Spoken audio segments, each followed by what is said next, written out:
So for today's archaeology site visit, we are going to one of those magical places where it's difficult to tell where the modern living ends and the archaeology begins, where the two coexist in perfect harmony, the epitome of a living archaeology site visit. And as an added bonus, this place happens to be surrounded by the amazing great outdoors, so there's plenty of opportunity for outdoorsy stuff as well. And it's not a place you'd immediately think about in terms of archaeology. I sure didn't. We are going to Bergen, Norway, and in this episode I'm going to bring to you some of its storied and twisted history, especially as featured in the Municipal Museum. Now, Bergen holds a unique record among the cities of Europe, but I'm not going to give that away right at the beginning. We'll find that out as we delve into Bergen's past. The first one to identify it in the comments below wins a fabulous prize. So what is it that makes Bergen so special? Well, the city was officially incorporated in 1070, though archaeological investigations have revealed that it did serve as a trading post at least for some decades before that. So this official incorporation was done by King Olaf III, who was the son of Harald Hardrada, another king who you may be familiar with from English history. Harald Hardrada was the swashbuckling king of Norway, who allied with the Kievan Rus in what is today Ukraine, and he even spent time in Constantinople, where he served in the Byzantine Emperor's Varangian Guards, an elite group of guards, and earned a reputation as a sort of heroic figure in Europe, even though he was from the remote frozen north. However, Harald Hardrada met his end in 1066 in northern England at the Battle of Stamford Bridge, where the English king Harold Godwinson killed him and drove off his invading force. Hardrada had hoped to capture the English crown for himself. But it turned out to be a Pyrrhic victory for Godwinson, who was forced after the battle to immediately turn tail and hustle down to the south of England to confront the invading forces of William the Bastard, who, spoiler alert, wound up winning the Battle of Hastings and thereby became William the Conqueror after conquering all of England and changing the course of British history forever.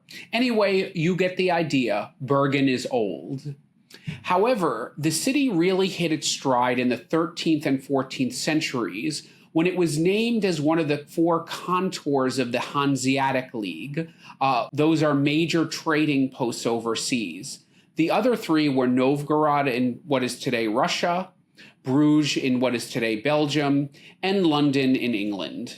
Now, the Hanseatic League was a network of guilds and trade unions that effectively controlled many of the city-states along the Baltic and North Seas, especially in northern Germany, serving as a kind of quasi-government. And they held a lot of power. Which started right here with the taxation of trade routes and is now engulfed our entire planet in the oppression of the Trade Federation. And to the irritation of other local authorities, they frequently abused this power, which is part of the reason for their downfall after the 15th century, but that's for another show. However, what we can still see today is their rich architectural legacy, particularly around the North Sea and the Baltic Sea. And what's so cool about Bergen is that it's a bustling modern city, but you can see lots of vestiges of this medieval and early modern history around town in its architecture. And beyond just seeing this architecture, you'll probably experience and live a lot of your life in it, as a lot of the coolest bars and clubs and restaurants in the city are located in and around the old port, where you'll find a warren of these old wooden buildings that were used during the Hanseatic period. And it's here that you can discover Bergen's storied past and sample some local delicacies. Okay, well, maybe you can skip the local delicacies, but take a moment to recognize how much effort must come to conserving this old wooden part of town from what must be a veritable army of conservationists. And remember, conservation is an important subdiscipline within archaeology. After all, it may not be as sexy as discovering new stuff, But a lot of archaeological projects have the aim of conservation, conserving the old stuff for future generations. Now, at the heart of the Old Port District are a few museums, including a cluster of Hanseatic era buildings, which are devoted to telling the story of that time. However, the coolest of these museums is definitely the municipal Bergen Museum. Now, it may not look like much from the outside, but inside you will find an archaeological extravaganza. Ironically, this museum was born out of the Nazi occupation during World War II and a devastating fire, but I'm going to talk more about that during my site visit, which you're just about to see. Okay, so this is in the Bergen Archaeological Museum. These are some houses from the 12th century, storerooms, boathouses, etc., that were excavated. The city at the time, or later on, would become the largest wooden city in all of Europe. So this is from probably the first phase of real dense urban building.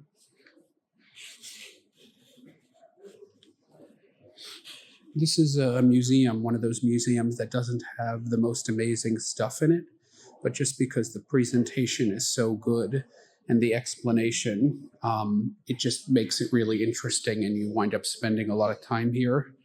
That's probably some kind of fishing net or something. It's just chock full of little bits that they found. This area originally was a wharf, but it had been used by the German occupiers. Caught fire sometime in the 50s, I think 1955. The people were very happy for it to burn down because of the German presence there, which they wanted to forget. But archaeologists took advantage of that destruction and dug down and found, remains of the medieval city. So it wound up being a net positive. Lots of display cases. I'm going to have a further look around. But as we know about preservation, that's done particularly well in very dry and very wet environments. And as this had been a wharf, there must have been centuries of packed mud below, creating an anaerobic environment perfect for preserving stuff going back to the Hanseatic and even the medieval Viking periods. And they can see, where all the trade took place, because they have found English coins, German coins, of course, Norwegian coins. And I think it was in the late 1300s that Norway lost its independence and was absorbed by Denmark, Sweden. I'm not an expert on that part of history, but I think that's when that happened. But prior to that, of course, there had been Norwegian kings who were related and fostered to the English throne, and even competed for the throne.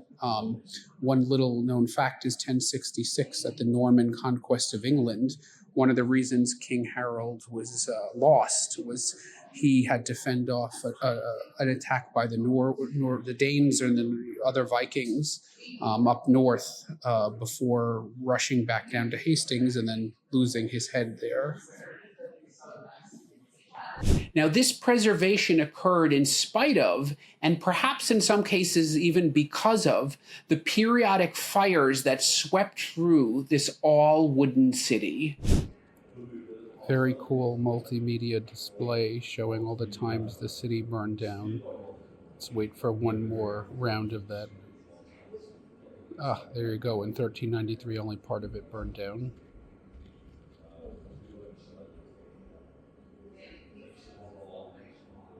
Yep, fire was a problem in a wooden city.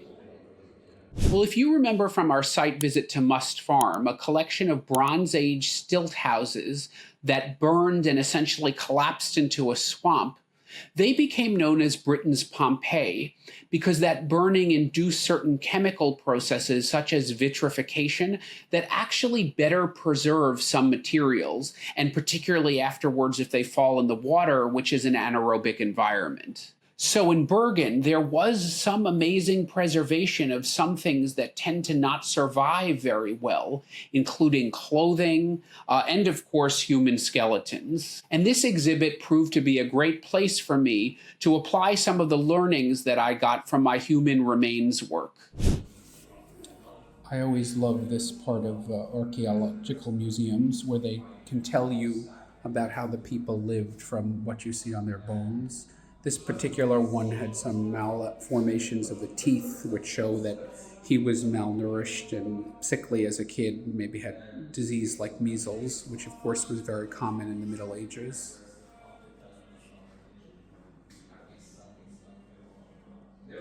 So those lines on the teeth are known as hypoplasia, which I wrote quite a bit about in my master's dissertation, so it was cool to see that in person at the museum. However, my favorite parts of these types of museums are the places where we can really see people's daily lives, things that are not always so glamorous and noble and that we can sometimes relate to.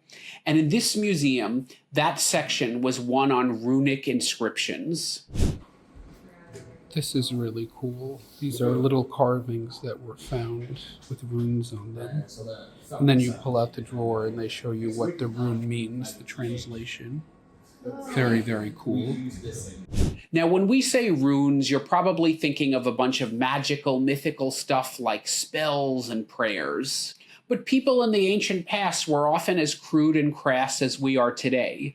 And we saw this, for example, on those curse tablets from our site visits to Bath, where people basically were hoping for bad stuff happening to people they didn't like. And if you remember the whole Roman dildo story, there was that obscene joke, which was found at the fort of Vindolandia at Hadrian's Wall in northern England. Now, the caption on this bit of graffiti translates as Secundius the ***er. So it's an insult to a dude named Secundius. And believe it or not, that's what a lot of these runic carvings amounted to, essentially medieval shit talking. And they seem to be pretty fond of the C word. All right, so beyond the Hanseatic wooden town, there are a lot of stone remnants of the city's medieval past, and those are something to behold, also requiring a lot of conservation. King Haakon's Hall is a 14th century edifice which was used by the King of Norway as Bergen was then the capital. The amazing ceiling is a rare example where you can see the intricate carpentry in the bones of buildings from this time. There's Bergen House Fortress, the remains of a 13th century building that houses a museum about World War II and the Nazi occupation. The Rosenkrantz Tower was a royal residence in the 13th century as well, and there is also the 11th century Church of St. Mary nearby. A little further afield, the Gamle Bergen Museum is another marvel of conservation. Recall that Bergen was Europe's largest wooden town in the 1800s. So after World War II, a lot of the old wooden buildings scattered around the city that were not in the immediate vicinity of the old port, well, they were relocated here to create a living museum. Take a stroll through the streets and walk into some of the historic houses and businesses. It's a beautiful and informative walk, and believe it or not, the costume interpreters are not that cheesy. And also near Bergen, on the way to the airport, is the Fantoft Wooden Church, one of the country's few remaining wooden medieval churches. However, this one is actually a replica, as the original was burned down by some heavy metal lunatic in the 1990s. Now, he was actually acquitted of this particular arson, I think on a technicality, but even for the remaining ones of which he was convicted, he received a slap on the wrist, this being peaceful, loving Norway. Even though it's a replica, the church is a marvel of medieval carpentry skill, so do yourself a favor and drop by. It sure beats the one in Epcot.